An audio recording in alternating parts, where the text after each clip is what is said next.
From Khernagar municipal secondary English school. आज का भी हमारा विषय रचना विभाग का ही है। उपयोजित लेखन का एक और प्रकार आज हम देखेंगे। कल हमने कहानी लेखन के बारे में देखा। इसके पहले हमारा पत्र लेखन और गद्य आकलन हो चुका है। कल कहानी लेखन हुआ। आज कहानी लेखन के साथ जो एक दूसरा टॉपिक होता है, जैसा कि कल हमने देखा, वृत्तांत लेखन, जो कहानी लेखन के ऑप्शन में आता है, तो उसके बारे में हम विस्तृत जानकारी लेंगे। वृत्तांत लेखन कैसे करें, वृत्तांत लेखन की जरूरत क्यों पड़ती है, परीक्षा की दृष्टि से वृत्तांत लेखन में क्या क्या लिखना जरूरी है, क्या क्या चीजें आपको मेंशन करना आवश्यक है, कौन सी ऐसी बातें हैं जो आप ना लिखें जिससे वृत्तांत लेखन में आपके अंक कटने के चांसेस होते हैं। तो ये सारी जानकारी, इसके बारे में डिटेल इंफॉर्मेशन आज हम इस लेक्चर में लेंगे, जो कि है वृत्तांत लेखन। आगे बढ़ते हैं। वृत्तांत लेखन जिसे हम रिपोर्ट राइटिंग कहते हैं। रिपोर्ट राइटिंग इंग्लिश में आपको ये टॉपिक आता है रिपोर्ट राइटिंग का, उसी को हिंदी में वृत्तांत लेखन कहते हैं। वृत्तांत लेखन नाम से ये बहुत कठिन लगता है, क्योंकि ये शब्द का उपयोग हमने बहुत कम बार किया होता है। जैसे कल के लेक्चर में हमने देखा कहानी लेखन।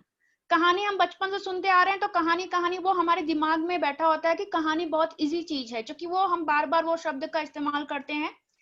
वो हमारे लिए फिर नया नहीं लगता है या कुछ डिफिकल्ट नहीं लगता है। कई बच्चे ऐसे होते हैं वृत्तांत लेखन का नाम सुन के ही, मतलब वृत्तांत लेखन कुछ तो बहुत डिफिकल्ट है, कुछ तो बहुत कठिन है, इसके बारे में हम नहीं लिख पाएंगे, ऐसे ही पहले उनके माइंड में कंसेप्ट बन जाता है। तो मेरा ये आग्रह होगा कि आप ये ऐसा कोई कंसेप्ट अपने माइंड में ना बिठाएं। वृत्तांत लेखन बहुत ही सरल होता है, जैसे आपका कहानी लेखन होता है। वृत्तांत लेखन कोई भी इंसिडेंस या कोई भी घटना घटती है, तो उसके बारे में जो डिटेल इंफॉर्मेशन होता है, जो उसका विस्तृत ब्यौरा हम देते हैं, उसके बारे में सारी जानकारी, अगर हम जो भी घटना घटी है उसके बारे में अगर हम सारी जानकारी लिखते हैं, तो उसे वृत्तांत कहते हैं। तो वृत्तांत का अर्थ होता है किसी को सूचना देने के लिए किया गया किसी घटना का विस्तृत वर्णन। इसका अर्थ क्या हुआ कि अगर कोई भी घटनाएं, कोई भी इंसिडेंस पूरे भारत में कहीं पर भी घटता है, तो उसके बारे में पूरी जानकारी लिखकर अगर उसे हम समाचार पत्र में या किसी सामयिक पत्रिका में छापते हैं, पब्लिश करते हैं, तो वो उसे वृत्तांत लिखना कहा जाता है। बहुत ही सिंपल है। वृत्तांत का अर्थ यह है कि कोई भी घटना, सपोज हम मुंबई में हैं या जयपुर में कोई घटना घटती है, हमें उसके बारे में नहीं पता है, तो उसके बारे में जब पूरी जानकारी न्यूज़पेपर में, समाचार पत्र में जब आती है, तब हम उसे पढ़ते हैं, तो हमें उसके बारे में जानकारी मिलती है कि कौन सी घटना घटी, कैसे घटी, किस समय घटी, जगह कौन सी थी, ये सारी चीजें। यहाँ पे वृत्तांत लेखन एक लिखित सामग्री है, इसलिए वृत्तांत लेखन कहाँ पर आएगा आपके, सिर्फ न्यूज़पेपर में और सामयिक पत्रिका में आएगा। जो न्यूज चैनल होता है वो आपको लाइव न्यूज भी दिखाते हैं। जो समाचार चैनल जो होते हैं वो आपको लाइव, मतलब अगर जयपुर में कोई घटना हो रही है तो उसका सीधा प्रसारण आपको देखने को मिलता है। जैसे आपने बीच में देखा होगा कि जब भी प्रधानमंत्री जी ने देश को संबोधित किया है, या आपका गणतंत्र दिवस का जो प्रोग्राम होता है, उसका लाइव आपको देखने के लिए मिलता है। तो यहाँ पे न्यूज चैनल की बात नहीं हो रही है, समाचार पत्रों की बात हो रही है। समाचार पत्र में वृत्तांत लिखे जाते हैं, ठीक है। तो किसी को भी सूचना देने के लिए किसी घटना का जो विस्तृत वर्णन होता है उसे वृत्तांत कहा जाता है। जैसे वृत्तांत लेखन को इंग्लिश में रिपोर्ट राइटिंग कहते हैं, वैसे ही उसका एक और नाम है जिसे प्रतिवेदन भी कहा जाता है। अब ये प्रतिवेदन शब्द हम लोग को एकदम नया लगेगा, क्योंकि वृत्तांत लेखन तो हमने सुना है, एग्जाम पॉइंट ऑफ व्यू से सुना है, या 9th और 10th में हमने इसके ऊपर क्वेश्चंस देखे हैं, तो ये एक बार हमको इजी लगता है। लेकिन प्रतिवेदन शब्द हमें एकदम डिफिकल्ट लगेगा, क्योंकि ये हमने कभी यूज किया ही नहीं है। तो यहाँ पर जानकारी के लिए मैं आपको बता रही हूँ, वृत्तांत लेखन को प्रतिवेदन भी कहा जाता है। इसके बाद जैसे मैंने आपको पहले बताया, वृत्तांत समाचार पत्र और सामयिक पत्रिकाओं के लिए तैयार किए जाते हैं। समाचार पत्र आपको पता है, न्यूज़पेपर। सामयिक पत्रिकाएं मतलब समय समय के हिसाब से जो पत्रिकाएं छपती हैं। पत्रिकाएं का मतलब होता है मैगजीन। तो सामयिक पत्रिका क्या होगा, जैसे मंथली मैगजीन होता है जिसे मासिक पत्रिका कहते हैं, या फिर हाफ ईयरली मैगजीन, या फिर ईयरली मैगजीन। तो इसमें भी जो घटना के बारे में जो संक्षिप्त जानकारी दी जाती है उसे वृत्तांत कहते हैं। अब समाचार पत्र में आपको रोज के जो खबर, रोज की जो घटनाएं हो रही है उसके बारे में आपको पढ़ने को मिल जाता है, लेकिन सामायिक पत्रिकाओं में जैसे आपने मंथली पत्रिका, मंथली मैगजीन का आप एग्जांपल लेते हो, मासिक पत्रिका का, तो उसमें क्या होगा, आपको उसमें रोज की घटना के बारे में वृत्तांत नहीं पढ़ने को मिलेगा। इसमें आपको पूरे मंथ में जो स्पेशल घटना हुई हो, जो बहुत ही विशेष कुछ प्रसंग हुआ होगा, उसके बारे में जानकारी मिलेगी। तो इस तरह से वृत्तांत, किसी भी घटना का विस्तृत वर्णन किया जाता है, उसे वृत्तांत कहते हैं। वृत्तांत लेखन को प्रतिवेदन भी कहा जाता है। वृत्तांत समाचार पत्र और सामायिक पत्रिकाओं के लिए तैयार किए जाते हैं। इसके आगे हम देखते हैं वृत्तांत लेखन के विषय क्या क्या होते हैं, मतलब ऐसे कौन से टॉपिक हैं जिसके ऊपर वृत्तांत लिखा जाता है, या फिर इसे हम ऐसे समझते हैं कि ऐसे कौन से विषय हैं जिनके ऊपर आपको समाचार पत्र में वृत्तांत पढ़ने के लिए मिलते हैं। तो उसकी शुरुआत करते हैं। पहला है विशेष घटना या प्रसंग। कोई भी विशेष घटना, कुछ अगर कुछ अलग सी चीज होती है, उसके बारे में न्यूज बनता है, उसके बारे में वृत्तांत लिखा जाता है और वो आपको समाचार पत्र में पढ़ने के लिए मिलता है। विशेष घटना मतलब जो डेली नहीं हो रहा हो, कुछ तो अलग। जैसे अभी हम एग्जांपल लें, हमारे ये कोरोना महामारी के समय ये जो ऑनलाइन क्लासेस चल रही है, ये एक तरह से नई चीज है। बीएमसी ने ये जो सुझाव अपनाया है, या ये जो तरीका अपनाया है, ये बिल्कुल नया है। इसके पहले आपको आप स्कूल जाते थे, आपको स्कूल में टीचर्स आके पढ़ाते थे, तो वो रोज की बात थी। लेकिन विशेष अब क्या हो रहा है कि कोरोना की वजह से बच्चे विद्यालय नहीं जा पा रहे हैं, फिर भी टीचर्स, शिक्षक जो हैं, उन्हें पढ़ा सकते हैं विद द हेल्प ऑफ ये जो आपका ऑनलाइन टीचिंग हो रहा है, जूम ऐप के द्वारा या फिर यूट्यूब चैनल्स के द्वारा आप पढ़ाई अपनी जारी रख सकते हैं। तो ये कुछ तो अलग हुआ है, तो ये विशेष घटना में आएगा। तो ऐसी ही विशेष घटना या कोई ऐसा ही विशेष प्रसंग, जैसे बीच में जो हमारे कोरोना के फाइटर्स, जो डॉक्टर्स हैं, उनको प्रोत्साहित करने के लिए हेलीकॉप्टर द्वारा उनके अस्पताल में या पुलिस स्टेशन के ऊपर फूल बरसाए गए थे। तो ये भी एक विशेष घटना, ये डेली होने वाली घटना नहीं है, रोज ये घटित नहीं होती है, कुछ समथिंग स्पेशल था, कुछ अलग था, जो डॉक्टरों को प्रोत्साहित करने के लिए या जो हमारे कोरोना फाइटर्स हैं उनको प्रोत्साहित करने के लिए किया गया था। तो इस तरह की जो विशेष घटना या प्रसंग होता है, इसके ऊपर वृत्तांत लिखा जाता है। इसके अलावा शैक्षणिक या सांस्कृतिक कार्यक्रम जो आयोजित किए जाते हैं, उस पर भी वृत्तांत लिखा जाता है। शैक्षणिक का मतलब जो पढ़ाई लिखाई से संबंधित हो, शिक्षा से संबंधित जो भी प्रोग्राम होता हो, जैसे हिंदी दिवस, कहीं पर हिंदी दिवस मनाया गया या फिर कहीं पर विज्ञान दिवस मनाया गया, तो इस तरह का जो आयोजन किया जाता है उसके बारे में वृत्तांत लिखा जाता है। समाचार पत्र में आपको पढ़ने के लिए मिलता है, फर्स्ट या सेकंड पेज पे ही आपको देखने के लिए मिलता है कि शहर में कहाँ पर कौन कौन से सांस्कृतिक कार्यक्रम हुए या कौन कौन से शैक्षणिक कार्यक्रम हुए। तो ये शैक्षणिक और सांस्कृतिक कार्यक्रम से रिलेटेड आपका वृत्तांत भी पढ़ने के लिए मिलता है, या इस पर भी वृत्तांत लिखे जाते हैं। इसके बाद सम्मेलन या समारोह। सम्मेलन किसी भी प्रकार का हो सकता है। हम नॉर्मली कवि सम्मेलन जानते हैं कि कवि सम्मेलन को हम सांस्कृतिक समारोह, सांस्कृतिक सम्मेलन में कंसीडर कर सकते हैं।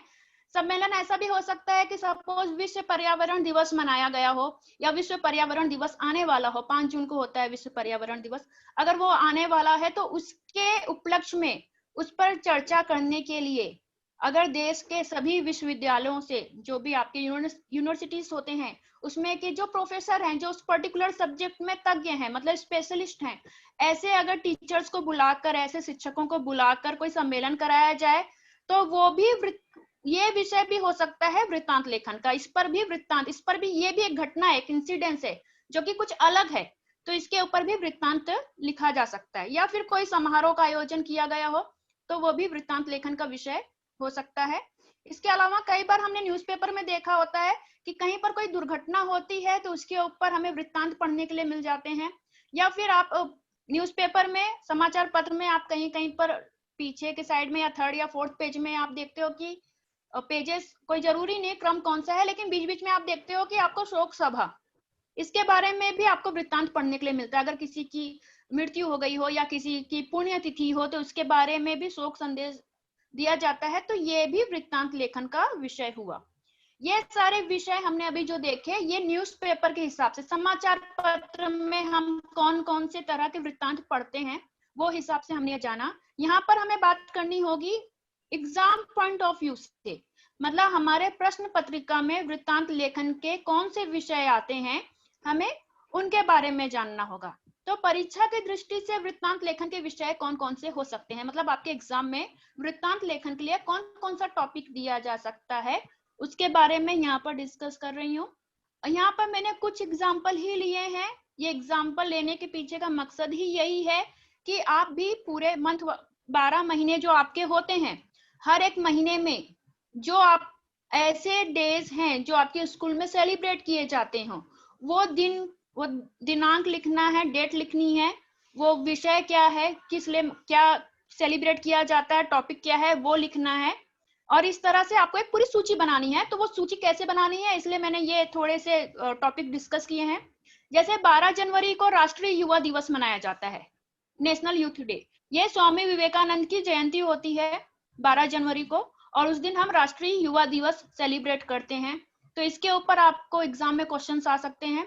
या फिर गणतंत्र दिवस, हम सभी जानते हैं हमारे सभी विद्यालय में गणतंत्र दिवस बड़े ही उमंग के साथ मनाया जाता है, 26 जनवरी। तो ऐसे ही आप आगे के भी मंथ के बारे में जो भी आपको इम्पोर्टेंट लगता है, जो सेलिब्रेट किया जाता है, वो लिख सकते हैं। मैंने यहाँ पे जून का लिया है, लेकिन फेब में भी, फेब लास्ट में आपके स्कूल में विदाई समारोह होता है। विदाई समारोह मतलब फेयरवेल, जब 10th के बच्चे हॉल टिकट लेकर एग्जाम की तैयारी, मतलब मार्च में एग्जाम होता है कुछ, और फेब लास्ट में सब प्रैक्टिकल एग्जाम होने के बाद या हॉल टिकट मिल जाता है, उसके बाद विदाई समारोह रखा जाता है, जिसमें 10वीं के बच्चे आखिरी बार अपना मतलब उसके बाद ऐसे एज्यूम किया जाता है कि बच्चे अब स्कूल के छात्र नहीं रहेंगे, वो पास होकर आगे कॉलेज में चले जाएंगे, तो वो विदाई समारोह मनाया जाता है। तो उसके लिए अगर कभी एग्जाम में आता है कि विदाई समारोह के बारे में लिखिए, तो वहां पे आप डेट मेंशन नहीं कर सकते हो। अगर डेट मेंशन नहीं किया गया है तो आप फरवरी के अंतिम सप्ताह का कोई भी दिन आप लेकर लिख सकते हैं, वो आपको फ्रीडम है कि आप कौन सा डेट चूज कर रहे हो। तो नॉर्मली फरवरी का अंतिम जो सप्ताह होता है उसमें का कोई भी एक दिन लेकर 28 फरवरी 27 फरवरी कोई भी एक दिन लेकर आप उसके ऊपर वृत्तांत लिख सकते हो। फिर उसके बाद वैसे ही मार्च में इंटरनेशनल वीमेंस डे, अंतरराष्ट्रीय महिला दिवस मनाया जाता है 8 मार्च को। तो उसके बारे में भी आप, वो भी आप एक इम्पॉर्टेंट डेट है, उसकी भी आप सूची तैयार कर लीजिए। यहाँ पे मैंने सिर्फ कुछ एग्जांपल्स दिए हैं।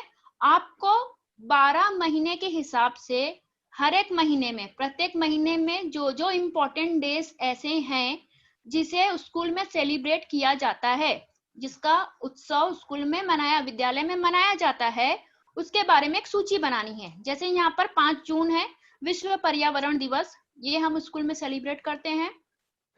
या फिर पीछे 21 जून विश्व योगा दिवस, ये भी हम स्कूल में मनाते हैं। अब तो हर विद्यालय में वीक में एक दिन योग दिवस या योग के लिए क्लासेस होने लगी हैं। इसके अलावा 21 जून को हम बड़े अच्छे से, बड़े तौर तरीके से योग दिवस मनाते हैं। अंतरराष्ट्रीय योग दिवस होता है 21 जून का, तो इसके ऊपर भी आपको प्रश्न आ सकते हैं। इसके बाद 15 अगस्त स्वतंत्रता दिवस, इसके ऊपर वृत्तांत लेखन आ सकता है। या फिर 5 सितंबर शिक्षक दिवस, डॉक्टर सर्वपल्ली राधाकृष्णन की जयंती है, उस दिन जयंती होती है, उस दिन उनके याद में उनको ही सम्मान देने के उद्देश्य से जो देश के पहले उपराष्ट्रपति और दूसरे राष्ट्रपति थे, पहले उपराष्ट्रपति और दूसरे राष्ट्रपति, इनके याद में, मतलब इनको सम्मान देने के उद्देश्य से इनके जन्मदिन के दिन 5 सितंबर को हम शिक्षक दिवस मनाते हैं। ये एक बहुत अच्छे शिक्षक भी थे। इसके अलावा 14 सितंबर अभी हाल में ही हमने हिंदी दिवस मनाया। तो ये ऐसे कुछ टॉपिक्स हैं जिनके ऊपर एग्जाम पॉइंट ऑफ व्यू से, परीक्षा की दृष्टि से हमें प्रश्न पूछे जा सकते हैं। फिर यहाँ पे 2 अक्टूबर है, 2 अक्टूबर को गांधी जी और लाल बहादुर शास्त्री जी, इन दोनों की जयंती होती है। हम सिर्फ गांधी जी को इसलिए याद रखते हैं क्योंकि 2 अक्टूबर के दिन नॉर्मली जो क्वेश्चन आते हैं वृत्तांत के, वो स्वच्छता अभियान से जुड़े होते हैं। और गांधी जी साफ सफाई के बहुत ही मतलब साफ सफाई उनका ध्येय था कि जहां व्यक्ति को जहां कहीं भी रहे उसे अपने आसपास साफ सफाई रखनी ही चाहिए। और यही वजह थी कि गांधी जी खुद अपना घर का कमरा या जो बाथरूम या टॉयलेट जो होता था वो खुद साफ करते थे। तो एक तरीके से वो स्वच्छता को बढ़ावा देते थे कि आसपास स्वच्छता होनी चाहिए। इसलिए एग्जाम पॉइंट ऑफ व्यू से अगर आपको 2 अक्टूबर डेट दिया जाता है तो नीचे लिखा रहता है स्वच्छता अभियान, तो वो गांधी जी की जयंती के हिसाब से होता है। और दूसरा 2 अक्टूबर को ही लाल बहादुर शास्त्री जी की भी जयंती होती है। लाल बहादुर शास्त्री जी जो देश के दूसरे प्रधानमंत्री थे, वो उनके बारे में आपको डिटेल में इंफॉर्मेशन अगर आपको चाहिए तो सेकंड यूनिट, आपका हिंदी का जो सेकंड यूनिट है उसमें 5वां चैप्टर ईमानदारी की प्रतिमूर्ति के लाल बहादुर शास्त्री जी के बारे में ही दिया गया है। तो आप और अच्छे से इसे पढ़ के समझ सकते हैं। मेरे ख्याल से ये लेक्चर हो चुका है आपका। उसके बाद फिर चिल्ड्रन डे, बाल दिवस, ये भी एक टॉपिक है। इसके ऊपर भी वृत्तांत लेखन आपके एग्जाम में एग्जाम पॉइंट ऑफ व्यू से आ सकता है। इसके अलावा बहुत सारे विषय हैं जिसके ऊपर आप वृत्तांत लेखन के विषय क्या क्या होते हैं, अगर आप पहले आप उनकी सूची बना लोगे तो आपको उसमें क्या लिखना है, कैसे लिखना है, वो आपको समझने में आसानी होगी। मैं बार बार यहाँ पे जोर इसलिए दे रही हूँ कि जब भी आपको वृत्तांत लेखन लिखने के लिए टॉपिक आता है तो कई बार ऐसे होता है कि विश्व पर्यावरण दिवस दिया गया है और उसके ऊपर आपको वृत्तांत लिखना है, लेकिन बच्चों की यह गलती हो जाती है कि उन्हें ये पता ही नहीं होता है कि विश्व पर्यावरण दिवस किस दिन मनाया जाता है। और वृत्तांत लेखन में डेट लिखना जरूरी होता है, तो वो एक मिस्टेक हो जाती है कि बच्चों को यही नहीं पता होता है कि विश्व पर्यावरण दिवस किस दिन मनाया जा रहा है, तो वो डेट जो लिखते हैं वो गलत हो जाती है और उनका जो वृत्तांत लेखन है वो भी गलत माना जाता है उस दृष्टि से। यहाँ पे मैंने अंकों का वर्गीकरण किया है। वृत्तांत लेखन जो कि कहानी लेखन के ऑप्शन में आता है, 5 अंक के लिए ये भी होता है। तो इन 5 अंकों का वर्गीकरण कैसे किया गया है, मतलब कौन कौन से ऐसे टॉपिक्स, कौन कौन से ऐसे घटक हैं जिनके ऊपर आपको अंक मिलते हैं। कहानी लेखन में जैसे हमने देखा था प्रत्येक घटक के लिए अलग अलग अंक है, यहाँ पर वैसा नहीं होता है। यहाँ पे विषयानुसार अभिव्यक्ति अगर आपने दी है तो उसके 2 अंक होते हैं। विषयानुसार अभिव्यक्ति मतलब यहाँ पे क्या आ जाएगा, आपके वृत्तांत लेखन का शीर्षक आ जाएगा, फिर आपने उसमें डेट लिखा है, जगह लिखी है, ये सारी चीज आ जाएगी, तो ये अभिव्यक्ति आदि इसमें आता है। फिर उसके बाद सेकंड रोचक, सहज तथा प्रभावी भाषा आदि, ये भी 2 अंक के लिए। अगर आपने जो वृत्तांत लिखा है वो रोचक तरीके से लिखा है, सहज मतलब इजीली नॉर्मल जैसे लिखा जाता है, या प्रभावी, प्रभावी का अर्थ है कि आपने कौन से शब्दों का उपयोग किया है वृत्तांत लिखने के लिए। एक होता है जैसे एक बदलना, इसे बदल दिया गया, ये एक नॉर्मल सेंटेंस है। अगर हम इसको बोलेंगे परिवर्तित किया गया या रूपांतरण किया गया तो ये थोड़ा प्रभावी होता है।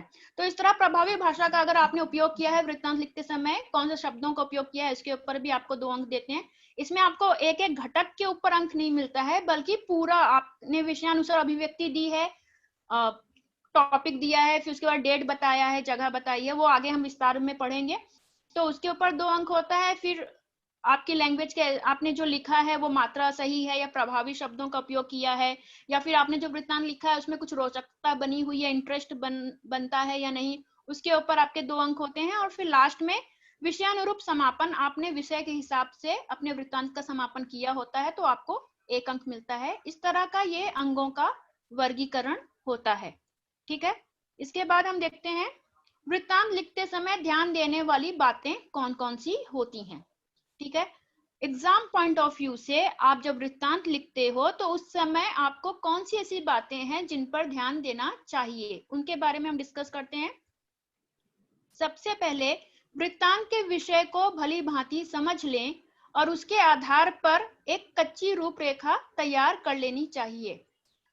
कच्चा मतलब रफ वर्क आपको तैयार कर लेना चाहिए। वृत्तांत के विषय को, पहले आपको जो टॉपिक दिया गया है उसे आपको अच्छे से पढ़ना होता है। उसमें जो विषय दिया गया है, जैसे स्वच्छता अभियान पर वृत्तांत तैयार कीजिए, वृत्तांत लिखिए, तो आपको टॉपिक क्या है, स्वच्छता अभियान, तो तुरंत आपको रफ वर्क में लिखना पड़ेगा स्वच्छता अभियान के बारे में दिया गया है, तो 2 अक्टूबर का ही डेट आप डालोगे, क्योंकि गांधी जी की जो जयंती होती है उसी समय पर हम स्वच्छता अभियान नॉर्मली सेलिब्रेट करते हैं, तो आप 2 अक्टूबर लिखोगे। फिर उस हिसाब से जो भी एग्जाम में जो टॉपिक दिया उसमें जो जगह दी है कि कौन से स्कूल में मनाया गया, कहाँ पर मनाया गया, तो वो सारी चीजें आप रफ वर्क में साइड में लिख लेंगे, तो जब आप आंसर लिखेंगे तो आपकी वो मिस्टेक नहीं होगी, मतलब आपको पता होगा कि आपको इसमें क्या क्या मेंशन करना है। फिर उसके बाद उचित घटनाक्रम के अनुसार वृत्तांत लिखना चाहिए, जैसे जैसे घटना घटती है वैसे वैसे वृत्तांत लिखना होता है। जैसे अगर सपोज कोई भी हमारा, अगर आप अपने विद्यालय में कोई भी डे सेलिब्रेट किया गया हो, जैसे टीचर्स डे या फिर कोई भी सॉरी जैसे टीचर्स डे सेलिब्रेट किया गया हो या बाल दिवस सेलिब्रेट किया गया, कोई भी डे, हम बाल दिवस लेते हैं, अगर बाल दिवस सेलिब्रेट किया गया है तो सबसे पहले क्या होता है, शुरुआत होती है, प्रोग्राम की शुरुआत होती है। प्रोग्राम की शुरुआत कैसे होगी, सरस्वती वंदना गाकर हम प्रोग्राम की शुरुआत करते हैं कार्यक्रम की।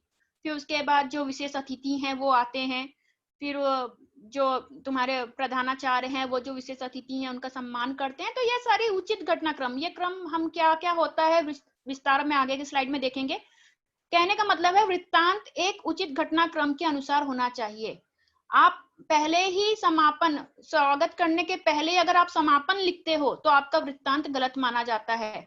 मतलब अगर स्वागत करने के पहले जो अतिथि आए हैं उनका स्वागत होने के पहले ही अगर आप ऐसा लिखते हो कि मुख्याध्यापक ने आभार व्यक्त किया, तो आभार जो व्यक्त करते हैं वो समापन के समय करते हैं। जब प्रोग्राम खत्म होने वाला रहता है तब आभार व्यक्त किया जाता है। आभार व्यक्त को वोट ऑफ थैंक्स बोला जाता है कि आपके प्रोग्राम में, हमारे स्कूल के प्रोग्राम में ये सारे लोग आए थे, तो मैं उनके प्रति आभारी हूं कि उन्होंने अपना समय निकाला और हमारे प्रोग्राम में या हमारे कार्यक्रम में आए। तो आभार कभी भी जब प्रोग्राम खत्म होते रहता है उस समय प्रकट किया जाता है।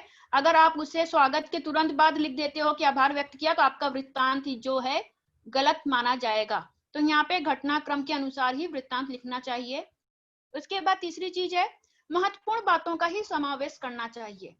जैसे कि आपको पहले बताया कि कोई भी घटना या कोई भी इंसिडेंस या कोई भी प्रसंग होता है उसके बारे में आपको लिखना होता है। आपके विद्यालय में कोई भी समारोह आयोजित किया गया है, कोई भी कार्यक्रम आयोजित किया गया, उसके बारे में आपको लिखना है। तो यहाँ पर आपको महत्वपूर्ण बातों का ही समावेश करना है। जो इंपॉर्टेंट पॉइंट्स हैं केवल वो ही लिखना है। बहुत सारी चीजें उसमें नहीं लिखनी है, क्योंकि वृत्तांत लेखन 60 to 80 वर्ड्स में लिखा होना चाहिए। तो आपको बहुत सारा सब कुछ इसमें इंक्लूड नहीं करना है। अगर स्कूल में, विद्यालय में बहुत सारे प्रोग्राम होते भी हैं, सपोज 9th और 10th दोनों क्लास के बच्चे हैं, सेकेंडरी का अगर मैं कंसीडर कर रही हूँ, 9th और 10th दोनों क्लास के बच्चे हैं और कम से कम 20-25 प्रोग्राम हुए हैं, तो आप 20-25 प्रोग्राम के बारे में वृत्तांत में नहीं लिख सकते हो। आपको एक या दो ही प्रोग्राम के बारे में, एक या दो ही जो भी एक्टिविटी स्कूल में हुई है उसके बारे में ही लिखना होगा। जैसे हम एग्जाम्पल लें कवि सम्मेलन का, तो कवि सम्मेलन में बहुत सारे कवि लोग पार्टिसिपेट करते हैं, लेकिन हम सारे कवियों का नाम नहीं लिखते हैं, बल्कि जो प्रसिद्ध हो या जिनके बारे में लोग जानते हैं उन कवियों का ही वृत्तांत में समावेश करते हैं। वैसे ही यहाँ पर भी जब भी आप एग्जाम पॉइंट ऑफ व्यू से वृत्तांत लिखते हो तो जो महत्वपूर्ण बात है उसका ही समावेश करना चाहिए। वृत्तांत में दिनांक, समय, स्थान, व्यक्ति विशेष का स्पष्ट निर्देश होना चाहिए। ये बहुत जरूरी पॉइंट है। वृत्तांत लिखते समय दिनांक, वो घटना जो घटी है वो किस दिन घटी है, समय, कौन से समय पर शुरुआत हुआ, कौन से समय पर खत्म हुआ, उसके बारे में जानकारी। स्थान मतलब कौन सी जगह पर मनाया गया, जो भी प्रोग्राम मनाया गया है, जो भी कार्यक्रम का आयोजन हुआ है वो किस जगह पर हुआ है, कौन सा स्थान है, उसके बारे में जानकारी देना आवश्यक होता है। उसके बाद व्यक्ति विशेष, व्यक्ति विशेष मतलब आपके प्रोग्राम में, आपके विद्यालय में जो प्रोग्राम मनाया गया, जो कार्यक्रम का आयोजन किया गया था, उसमें चीफ गेस्ट जिसको हम बोलते हैं या मुख्य अतिथि कौन था, उसके बारे में स्पष्ट निर्देश होना चाहिए। उसके बारे में आपको जानकारी लिखना ही होता है कि ये कोई भी XYZ कोई भी प्रोग्राम स्कूल में हुआ, विद्यालय में मनाया गया, तो उसमें मुख्य अतिथि के रूप में ये जो भी काल्पनिक नाम आप ले सकते हो, ये व्यक्ति आए थे, तो वो लेकिन मेंशन करना जरूरी होता है, वो आपको लिखना ही लिखना है। इसके बाद वृत्तांत का सुंदर व सजीव वर्णन होना चाहिए। सुंदर व सजीव वर्णन होना चाहिए, इसका अर्थ होता है कि आप इतने अच्छे से वृत्तांत लिखिए कि उसको पढ़ने के बाद उसको पढ़ने वाले जो उसे पढ़ रहे हैं उन्हें ऐसा फील हो, ऐसा महसूस हो कि वो खुद उस कार्यक्रम का हिस्सा थे, मतलब उन्होंने खुद ने वो कार्यक्रम अटेंड किया था। तो इस तरह से उसका वर्णन इतना अच्छा होना चाहिए कि पढ़ने के बाद लगे कि आप खुद उस समय स्कूल में या विद्यालय में या जहां पर भी वो कार्यक्रम मनाया गया था वहां पर आप प्रेजेंट थे। इतना अच्छे से उसका डिस्क्रिप्शन होना चाहिए।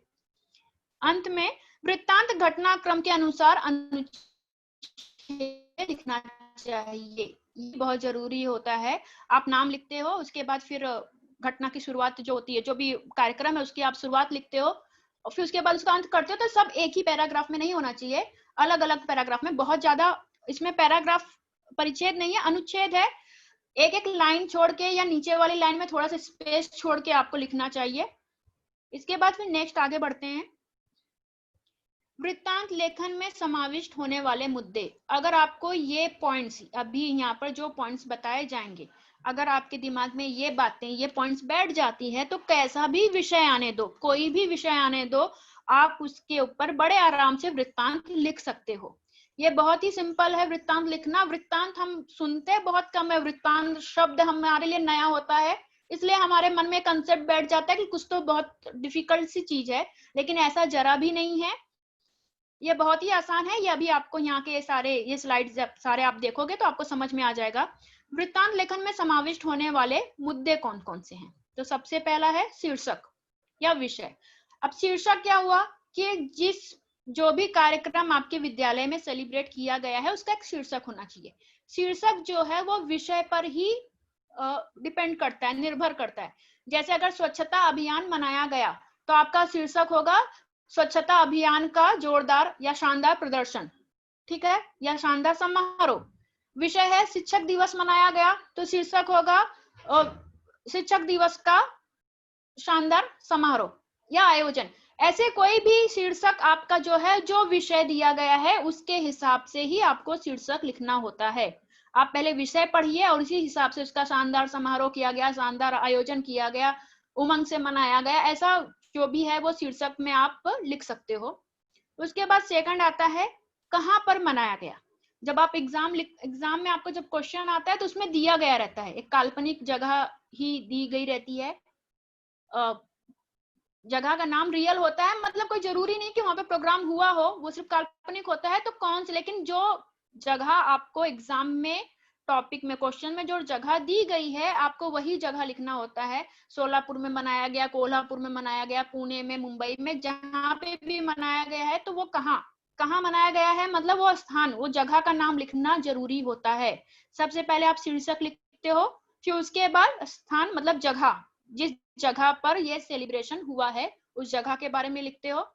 फिर उसके बाद जहां पर आप जगह लिखते हो, स्थान का नाम लिखते हो, उसके साइड में ही कॉमा करके आपको डेट लिखनी होती है। कब मनाया गया मतलब उसकी डेट। ये डेट अगर एग्जाम में दिया गया है तो ठीक है, अगर नहीं दिया गया है तो आपको वो दिन कब सेलिब्रेट किया जाता है ये पता होना चाहिए। इसलिए मैंने आपको पहले ही कहा था कि आपको इसकी सूची तैयार करनी होगी। अगर विश्व महिला दिवस के बारे में पूछा गया है, विश्व महिला दिवस मनाया गया, तो आपको पता होना चाहिए कि विश्व महिला दिवस 8 मार्च को मनाया जाता है। लेकिन चूंकि आप वृत्तांत लिख रहे हो इसलिए ऊपर की जो डेट रहेगी वो आपका 9 मार्च आएगा। न्यूज़पेपर में हमने देखा होता है कि जिस दिन की घटना होती है उसके दूसरे दिन वो पेपर में पब्लिश होता है। तो वैसे ही यहाँ पर भी अगर 8 मार्च को महिला दिवस, विश्व महिला दिवस मनाया गया है और आपको वृत्तांत लिखना है तो आप डेट में 9 मार्च लिखोगे, 8 मार्च नहीं लिखोगे। उसी दिन हुआ उसी दिन आपने रिपोर्ट भी, वृत्तांत भी लिख दिया, ये संभव नहीं है।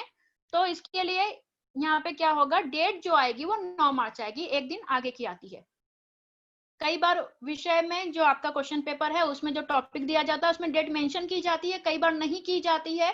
इसलिए हमारे फायदे के लिए हम अपनी तरफ से तैयारी कर लेनी चाहिए और जो भी इम्पोर्टेंट डेट्स है उसका दिन हमें याद रखना होता है कि कौन सी तारीख को वो डे सेलिब्रेट किया जाता है।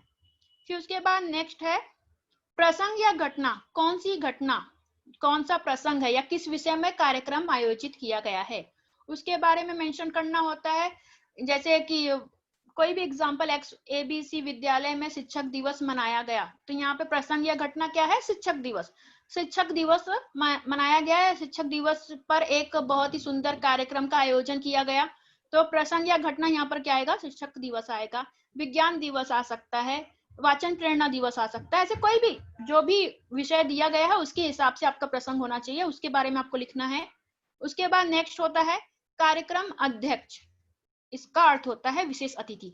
यहाँ पे आपको एक चीज याद रखनी है कि जो भी आपके प्रोग्राम में, जो भी कार्यक्रम में विशेष अतिथि आता है, जिसे बुलाया जाता है, वही कार्यक्रम की अध्यक्षता करते हैं, ठीक है। अगर सपोज 15 अगस्त के समय पर आप विद्यालय में 15 अगस्त का समारोह हुआ है, 15 अगस्त मनाया गया है, आपने विद्यालय में जो प्रिंसिपल हैं या जो उप वाइस प्रिंसिपल हैं, उन्होंने अगर किसी को विशेष अतिथि करके, चीफ गेस्ट जिसको हम बोलते हैं, उनके रूप में अगर किसी पुलिस इंस्पेक्टर को या पुलिस कमिश्नर को बुलाया है तो कार्यक्रम की अध्यक्षता वही करेंगे। वृत्तांत के लिए कार्यक्रम के अध्यक्ष वही होते हैं कि जो विशेष अतिथि हैं। यहाँ पे इसलिए मैंने नीचे लिखा भी है विशेष अतिथि, ये जरूरी होता है आपके लिए लिखना। कि कार्यक्रम की अध्यक्षता किसने की। तो जो भी चीफ गेस्ट आया होता है वो कार्यक्रम की अध्यक्षता करते हैं। फिर उसके बाद शुरुआत या स्वागत, प्रोग्राम की शुरुआत कैसे हुई, ठीक है। शुरुआत कैसे हुई मतलब किस, नॉर्मली जो सारे प्रोग्राम होते हैं उनकी शुरुआत सरस्वती वंदना से ही की जाती है, केवल 15 अगस्त और 26 जनवरी को छोड़कर। 15 अगस्त और 26 जनवरी की शुरुआत आपने स्कूल में देखा होगा, आप अपने राष्ट्रगान से प्रोग्राम की शुरुआत करते हो। लेकिन यहाँ पर बाकी जो डेज होते हैं, चाहे शिक्षक दिवस हो, चाहे विश्व पर्यावरण दिवस हो, अर्थ डे हो, विश्व पृथ्वी दिवस जिसे कहते हैं, या विश्व जल दिवस हो, कोई भी दिवस, इसके अलावा गणतंत्र दिवस और 15 अगस्त के अलावा जो भी डेज होते हैं उसकी शुरुआत सरस्वती वंदना से की जाती है। ये चीज आप ध्यान रखें। इसके बाद कार्यक्रम अध्यक्ष द्वारा भाषण। अब जो चीफ गेस्ट आए होते हैं वो प्रोग्राम जब शुरुआत हो जाता है या प्रोग्राम जब खत्म होने वाला रहता है तो उसके बीच में वो अपना भाषण देते हैं। तो भाषण के लिए आपको 2 लाइन हर एक के लिए तैयार करके रख लीजिए, मैंने आगे बताया भी है किस तरह आप तैयार कर सकते हो। तो वो भाषण यहाँ पर लिखना जरूरी हो जाता है कि उन्होंने, वो आए तो उन्होंने कुछ बोला, जिसको हम बोलते हैं उन्होंने 2 शब्द कहे, तो 2 शब्द में उन्होंने जो छोटा सा भाषण दिया है, जो छोटा सा स्पीच दिया है, वो लिखना जरूरी हो जाता है। फिर उसके बाद यहाँ पर आता है आभार या समापन। जब कार्यक्रम अध्यक्ष द्वारा भाषण हो जाता है, जो विशेष अतिथि आए हैं उन्होंने अपना स्पीच दे दिया है, उसके बाद विद्यालय के जो मुख्याध्यापक हैं, जो वाइस प्रिंसिपल हैं या प्रिंसिपल हैं, वो आभार व्यक्त करते हैं। आभार व्यक्त करते हैं का अर्थ होता है कि जो भी सदस्य, जो भी गेस्ट प्रोग्राम में आए हैं, मैं उनके प्रति आभारी हूँ, ऐसा आभार, वर्ड ऑफ थैंक्स जिसको बोलते हैं। तो यहाँ पे वृत्तांत में आपको ऐसे ही डायरेक्ट लिखना होता है कि उन्होंने आभार व्यक्त किया, ठीक है, ज्यादा उसमें कुछ झंझट नहीं रहता है। विद्यालय के मुख्याध्यापक ने आए हुए अतिथियों के प्रति या आए हुए जो का विशेष अतिथियों के प्रति अपना आभार व्यक्त किया, बस एक ही लाइन सिंपल सी लिखनी होती है। इसके बाद समापन हो जाता है। 15 अगस्त और 26 जनवरी को छोड़कर बाकी सारे जो भी डेज होते हैं उसका समापन राष्ट्रगीत के साथ, राष्ट्रगान के साथ होता है, ठीक है। सिर्फ 15 अगस्त और 26 जनवरी का जो समापन होता है वो राष्ट्र गीत के द्वारा। अब राष्ट्रगीत और राष्ट्रगान में कंफ्यूज मत होइए, राष्ट्रगान जनगण मन जो है ये हमारा राष्ट्रगान है, और राष्ट्रगीत क्या हुआ, वंदे मातरम। तो इसके बीच में आप थोड़ा कंफ्यूजन दूर कर लीजिए, राष्ट्रगान और राष्ट्रगीत के बीच में, ठीक है। फिर उसके इस तरह से अगर ये सारे पॉइंट्स हम लिख लेते हैं तो ये एक बहुत ही अच्छे तरीके का वृत्तांत समझा जाता है, और इसमें कहीं से भी आपके अंक कटने के चांस फिर नहीं होते हैं, क्योंकि आपने शीर्षक लिखा होता है, आपने स्थान लिखा होता है, जगह लिखी होती है, कौन सी डेट को सेलिब्रेट किया गया है, उसके नेक्स्ट डे की जो डेट रहेगी वो आप डालोगे, कौन सा घटना है उसके बारे में आप लिखते हो, विशेष अतिथि कौन था इसके बारे में आप बताते हो, फिर शुरुआत कैसे हुई, स्वागत समारोह कैसे हुआ, वो सारी चीजें आप लिखते हो, कार्यक्रम अध्यक्ष ने भाषण दिया वो लिखते हो, और आभार व्यक्त करते हो। तो ये सारे पॉइंट्स अगर आप लिखते हो तो आपका वृत्तांत लेखन कंप्लीट माना जाता है, सही तरीके से लिखा हुआ माना जाता है। और इसके बाद किसी भी तरीके से अगर आपकी मात्रा वगैरह सही है तो कहीं से भी अंक कटने के चांसेस नहीं होते हैं। इसके बाद यहाँ पर मैंने क्वेश्चन दिया है एग्जाम्पल, ऐसे एग्जाम्पल, आदर्श विद्यालय महात्मा गांधी रोड सोलापुर में मनाए गए गणतंत्र दिवस समारोह का 60 से 80 शब्दों में वृत्तांत लेखन कीजिए। आपको एग्जाम में लिखा रहता है वृत्तांत में स्थल, काल, घटना का उल्लेख करना अनिवार्य है। स्थल मतलब जगह, काल मतलब डेट, घटना मतलब कौन सी चीज का आयोजन किया गया है, उसका उल्लेख करना मतलब जिक्र करना, उसके बारे में बताना, मेंशन करना अनिवार्य है। ऐसा आपके एग्जाम में आता है। अब यहाँ पर आदर्श विद्यालय महात्मा गांधी रोड सोलापुर में मनाए गए गणतंत्र दिवस, आयोजन किसका है, गणतंत्र दिवस का, तो आपका शीर्षक जो है वो गणतंत्र दिवस पर से रिलेटेड होना चाहिए। तो आपका शीर्षक ऐसे हो सकता है गणतंत्र दिवस का शानदार समारोह, ठीक है। इसके बाद एक चीज जो हर वृत्तांत में आपको same to same as it is mention करना होता है, वो होता है कि जहां पर भी आप शीर्षक लिखो उसके नीचे आपको कार्यालय प्रतिनिधि लिखना कंपलसरी होता है। ये सारे ही वृत्तांत के लिए, कोई भी टॉपिक रहने दो, वृत्तांत का कोई भी विषय रहने दो, जब भी आप शीर्षक लिखोगे उसके नीचे कार्यालय प्रतिनिधि आपको लिखना, इन ब्रैकेट आपको लिखना अनिवार्य होता है। इस कार्यालय प्रतिनिधि मतलब इनके द्वारा यह वृत्तांत तैयार किया गया है, इन्होंने ये जानकारी दी थी और इन्होंने ही ये वृत्तांत के बारे में पूरी जानकारी दी है या लिखी है। तो ये कार्यालय प्रतिनिधि आपको किसी भी विषय में, कोई भी टॉपिक रहने दो वृत्तांत लेखन का, उसमें आपको कार्यालय प्रतिनिधि लिखना आवश्यक होता है। इसके बाद मैंने बताया कि जगह लिखनी होती है आपको, कहाँ पर सेलिब्रेट किया गया, तो सोलापुर में मनाया गया। फिर उसके बाद डेट लिखना होता है 27 जनवरी 2020। देखिए आपका गणतंत्र दिवस 26 जनवरी को मनाया जाता है और यहाँ पर डेट उसके एक दिन बाद की है 27 जनवरी। समझ में आया? 27 जनवरी 2020 जो भी ईयर चल रहा हो, जैसे अगर सपोज नेक्स्ट आपका जो एग्जाम रहेगा फाइनल, तो उस समय आपका 2021 चल रहा होगा, तो आपको यहाँ पर 2021 लिखना होगा। अभी मैंने 2020 लिखा है, ठीक है? ये बात समझ में आई? इसके बाद फिर आगे स्टार्ट करते हैं, आगे बढ़ते हैं।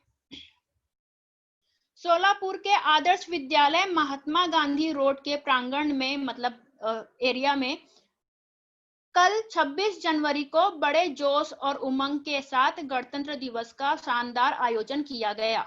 यहाँ पर मैंने लिखा है बड़े जोश और उमंग के साथ, ये आपको मार्क्स देता है, इसको बोलते हैं प्रभावी।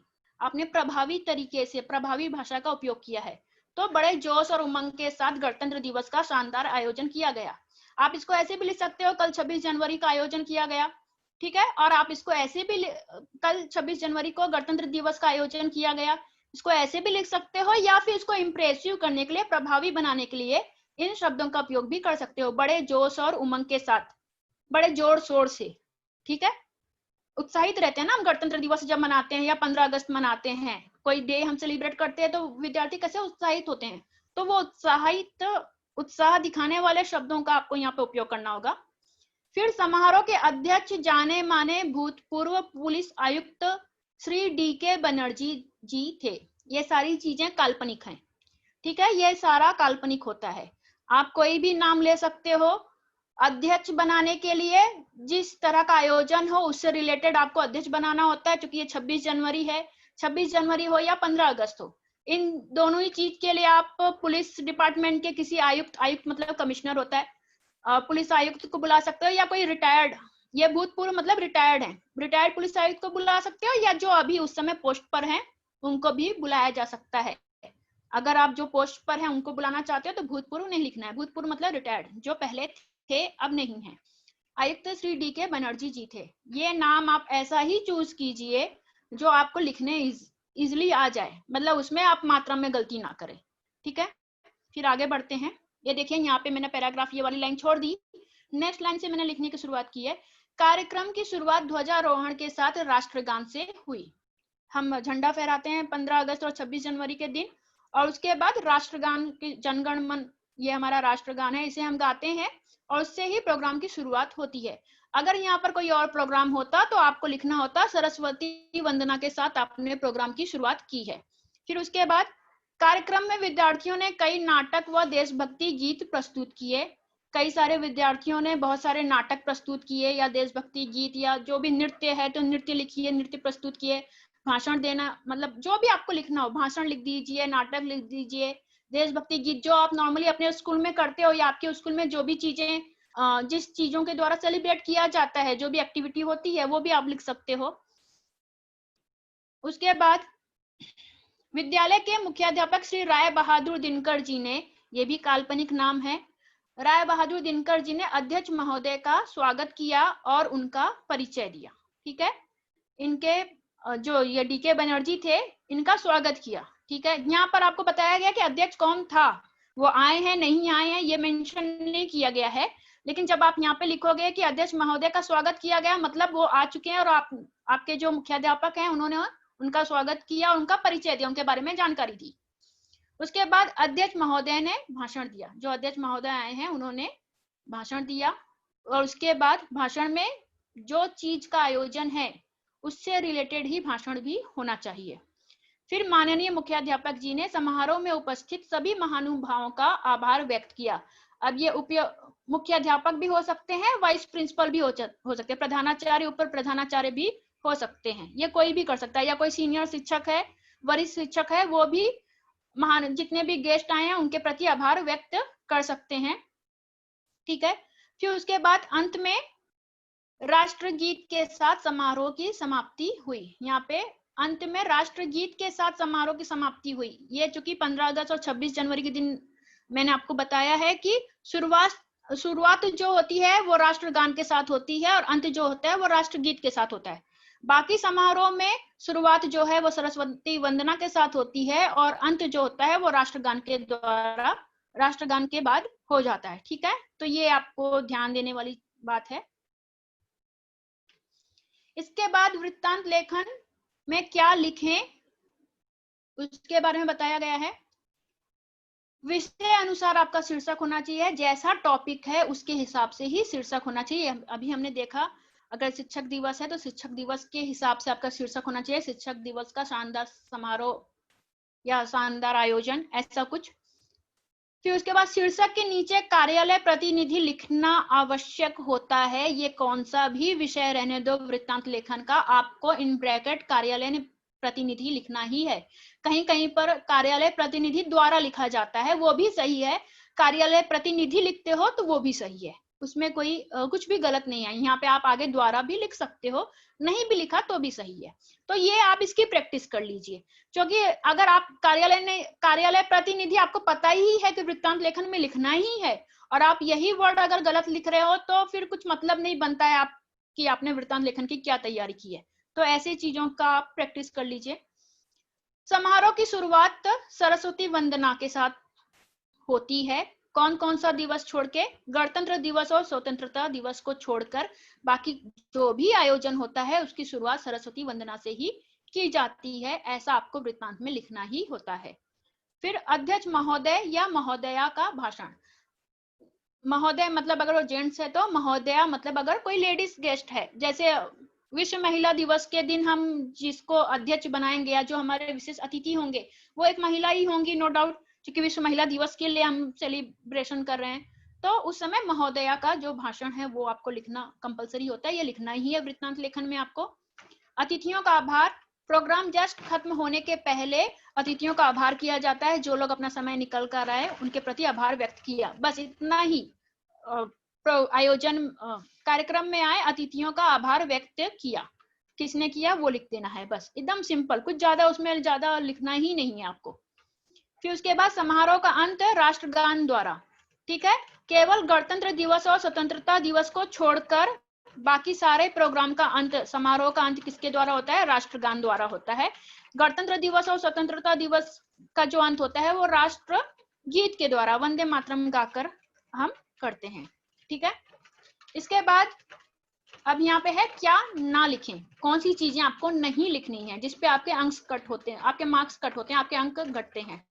घटना वाली ही तारीख दिनांक में ना डालें। जैसे हमने अभी देखा 26 जनवरी को प्रोग्राम गणतंत्र दिवस मनाया गया था और हमने डेट डाला था 27 जनवरी, लेकिन अगर आप 26 जनवरी ही डालते हो तो वो गलत हो जाता है, आपके मार्क्स कटते हैं। अनावश्यक बातें ना लिखें, जो जरूरी बातें हैं जैसा कि मैं यहाँ पे बताया गया, जो इंपॉर्टेंट चीज है आपको वही लिखना है। बहुत सारा कुछ भी उसमें नहीं लिखना, ये भी आए थे वो भी आए थे, ये आके फोटोग्राफी कर रहे थे, वो आकर कविता पढ़ रहे थे, इतनी सारी डिटेल आपको देने की जरूरत नहीं है। 60 to 80 वर्ड्स आपके होने चाहिए और ये सारी चीजें आप लिखते हो तो आराम से हो जाते हैं। एक ही बात को बार बार ना दोहराएं। कई बार क्या होता है, बच्चे जब वृत्तांत लिखते हैं तो उसमें एक ही चीज बार बार लिखते हैं कि उन्होंने आभार व्यक्त किया, पहले भी आए तो स्वागत किया, फिर बाद में भी स्वागत किया, फिर वही प्रोग्राम वापस से लिखने लगते हैं, फिर वापस से आभार व्यक्त करने लगते हैं। तो एक ही चीज को बार बार ना दोहराएं। एक घटनाक्रम के हिसाब से अब अगर लिखने की प्रैक्टिस करते हो तो ये वाला जो गलती है वो आप नहीं करोगे। अगर आपको घटनाक्रम पता है कि कौन कौन से घटनाक्रम के अनुसार लिखना है, अगर आपको घटनाक्रम नहीं पता है तो ये गलती हो जाती है कि आप एक ही चीज को बार बार लिखते हो। किसी भी कठिन नाम का चयन ना करें। यहाँ पर मैंने आपको, जैसे इसके लिए आपको मैंने कहा है कि ये तो कंपलसरी है तो आपको लिखना ही है, तो इसकी तो आप प्रैक्टिस कर ही लो। इसके साथ ही जो भी विशेष अतिथि को आप बुलाते हो तो उनका नाम बहुत ऐसा कॉम्प्लिकेटेड ना लें, एक ही काल्पनिक नाम लें।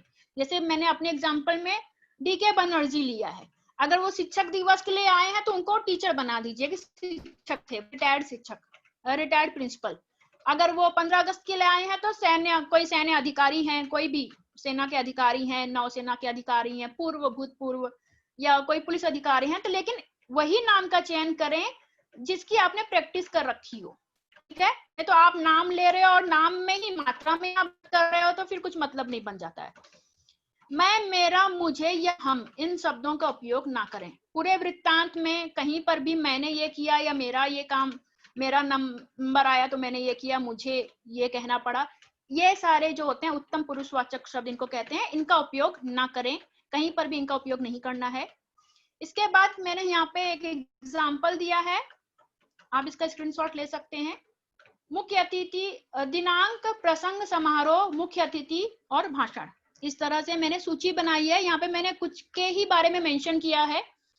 आप ऐसे जब पूरे 12 महीने के हिसाब से आप डे डिसाइड करोगे कि कौन सा डे इंपॉर्टेंट है जो स्कूल में मनाया जाता है, और उसके हिसाब से लिख कर रखोगे, तो जब एग्जाम में आपको कोई भी विषय आए तो आप बड़े आराम से आप उसके बारे में लिख सकते हो। मैं एक ही का एग्जाम्पल बताती हूँ। जैसे 12 जनवरी राष्ट्रीय युवा दिवस है, तो उस दिन मुख्य अतिथि हम काल्पनिक नाम कुछ भी रखो, काल्पनिक नाम, और किसी भी युवा खिलाड़ी को मतलब बता दो कि वो एक युवा खिलाड़ी है, उभरते हुए कलाकार हैं, उनको बुलाया गया था, ठीक है। या जो भी नाम, डीके बनर्जी रखना तो डीके बनर्जी रखो, आगे लिख दीजिए कि उभरते हुए कलाकार डीके बनर्जी जी को बुलाया गया था, ठीक है। उन्होंने क्या भाषण दिया, अब युवा दिवस के दिन उनको भाषण देना है तो उनका भाषण देश के युवाओं को, जो यूथ है उसको ही मोटिवेट करने के लिए, प्रोत्साहित करने के लिए उनका भाषण रहेगा। तो यहाँ पे मैंने एक एग्जाम्पल दिया है, कोई जरूरी नहीं है कि आपको यही लिखना है। आप देश की प्रगति के युवाओं की प्रगति में निहित है, उसी प्रकार देश का नाम रोशन करने की जिम्मेदारी भी हम युवाओं की है। ये मैंने एक एग्जाम्पल दिया है।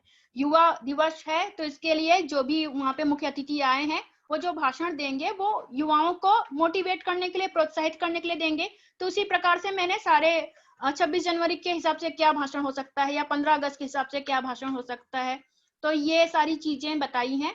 आप या तो स्क्रीनशॉट ले लीजिए या बाद में ये यूट्यूब पे अपलोड किया जाएगा, आप वहां पर भी देख सकते हैं। तो इसी तरह मैंने वार्षिक पुरस्कार वितरण, विदाई समारोह, महिला दिवस, ये कुछ एग्जाम्पल दिए हैं। फिर अगला प्रश्न आता है, वृत्तांत लेखन क्यों चुने? क्या ऐसी बात है कहानी लेखन में से, कहानी लेखन में तो ऑप्शन दिया गया है तो आप लेखन चुने। जैसे हमने पहले भी देखा था कि कहानी लेखन में वृत्तांत लेखन क्यों चुनना है, उसके बारे में कुछ पॉइंट्स हैं। अधिकतर एक निश्चित घटनाक्रम ही लागू होता है, कोई भी विषय रहने दो, अगर मुख्य अतिथि का नाम चेंज कर दिया गया तो नॉर्मली शीर्षक अलग अलग हो सकते हैं, लेकिन जो उसमें एक घटनाक्रम जो होता है वो निश्चित होता है।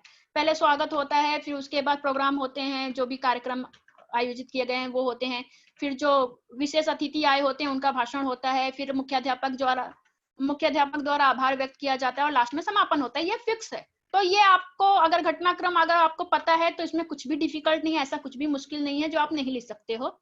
इसलिए विषय कोई भी हो, लिखते समय कोई कठिनाई नहीं होती, क्योंकि एक निश्चित घटनाक्रम ही लागू होता है। इसलिए कोई भी विषय हो आप बड़े आराम से उसके बारे में लिख सकते हैं। जरा सी समझदारी के साथ विषय अनुरूप घटनाओं के अनुसार विशेष अतिथि के पद और भाषण में आसानी से बदलाव किया जा सकता है। आपको ये पता होता है कि आपको विशेष अतिथि का भाषण लिखना है, तो टॉपिक पढ़कर कोई भी जो भी टॉपिक दिया गया है उसके हिसाब से, जो भी विषय है उसके हिसाब से आप भाषण में चेंजेस कर सकते हो, थोड़ा बहुत आगे पीछे करके। आपको मतलब जो अतिथि आए हैं उनके हिसाब से आप भाषण चेंज करके लिख सकते हो। अगर इतनी सी समझदारी आप कर सकते हो, इस्तेमाल कर सकते हो, तो आपके लिए वृत्तांत लिखना जरा भी मुश्किल नहीं होगा। शुरुआत और समापन एक ही तरीके से किया जाता है। नॉर्मली जो बाकी 15 अगस्त और 26 जनवरी को अगर छोड़ दिया जाए, गणतंत्र दिवस और स्वतंत्रता दिवस को अगर छोड़ दिया जाए, तो सारे प्रोग्राम की शुरुआत और समापन एक ही तरीके से किया जाता है। शुरुआत जो है वो सरस्वती वंदना से की जाती है और समापन जो है वो राष्ट्रगान द्वारा किया जाता है। तो अगर आपको ये सारी चीजें पता है, आप आराम से कर सकते हो, तो वृत्तांत लेखन आप चुन सकते हो। वृत्तांत लेखन चुनने में कोई बुराई नहीं है, इसमें कुछ नया नहीं होता है। मतलब जैसे कहानी लेखन में आपको कोई नया टॉपिक है, कौन सी कहानी आएगी आपको पता नहीं है, लेकिन यहाँ पे कोई भी वृत्तांत का विषय आए, आपको घटनाक्रम पता है, आप सिर्फ भाषण में थोड़ा सा चेंजेस कर दीजिए। और ये तो आपको पता ही है कि शुरुआत और समापन नॉर्मली सारे बाकी के जितने प्रोग्राम होते हैं उसका सरस्वती वंदना से और राष्ट्रगान से समापन होता है, सिर्फ गणतंत्र दिवस और स्वतंत्रता दिवस को छोड़कर। इसका आप स्क्रीनशॉट लीजिए या फिर ये यूट्यूब पे अवेलेबल होगा, इसलिए मैं ज्यादा आपको स्क्रीनशॉट लेने के लिए नहीं कह रही हूँ, आपकी मर्जी, आप ले सकते हैं। अभ्यास हेतु कुछ प्रश्न हैं, तो ये आप लिख सकते हैं। मुझे लगता है कि अब ये बहुत इजी होगा आपके लिए लिखना। यहाँ पे रायगढ़ में मनाए गए योग साधना शिविर के बारे में लिखा है। अभी हमने देखा कि योग दिवस कब मनाया जाता है, 21 जून को। तो योग साधना शिविर, शिविर मतलब कैंप, तो कैंप नॉर्मली 2-3 दिन के होते हैं, मैक्सिमम 1 हफ्ते का हो सकता है या फिर 2-3 दिन का कैंप हो सकता है, शिविर। ठीक है, तो ये 21 जून के आसपास की डेट होनी चाहिए, या तो 21 जून के 2 दिन पहले या 21 जून के 2 दिन का बाद, और बीच में 21 जून आना ही चाहिए। ठीक है, तो ये योग साधना शिविर, आपको डेट लिखने के हिसाब से क्या होना चाहिए, यहाँ पे आपका सेंस काम करना चाहिए कि योग साधना शिविर दिया है तो योग डे के आसपास होना चाहिए। फिर उसके बाद ये दूसरा टॉपिक है विश्व जल दिवस। तो विश्व जल दिवस कब मनाया जाता है, ये आपका होमवर्क है, मैंने नहीं लिखा है, कुछ मेहनत आप भी कीजिए, आपको करना ही होगा। अगर आपको वृत्तांत लिखना है तो आपको ये सारे जो इम्पोर्टेंट डेज हैं इनके बारे में, इनका समय कौन से दिन, इनकी क्या तारीख है, किस दिन ये मनाया जाता है, ये आपको पता होना ही चाहिए। मुझे लगता है कि आपको भली भांति समझ गया होगा, आप बड़े आराम से वृत्तांत लेखन लिख सकते हो। और बहुत सारे बच्चे ऐसे जो अभी तक सोच रहे थे कि वृत्तांत लेखन बहुत कठिन होता है, उन्हें भी लगता होगा कि ये बहुत ही आसान है। धन्यवाद। Thank you, Archana ma'am. It was too good explanation. I hope all the students have understood the topic about report writing, and I hope they'll understand it and they'll find it easy now. A very good explanation about the complete part, report writing, how it has to be done from starting to the end. It was explained by you. Very nice, ma'am. Thank you. Thank you, ma'am. Nice, Archana. Thank Good you, lecture. Students, still those who have not renamed themselves, I'm going to put them in waiting room for the next lecture. If you're renaming, you'll be added up. Now, Pushpa ma'am has already joined.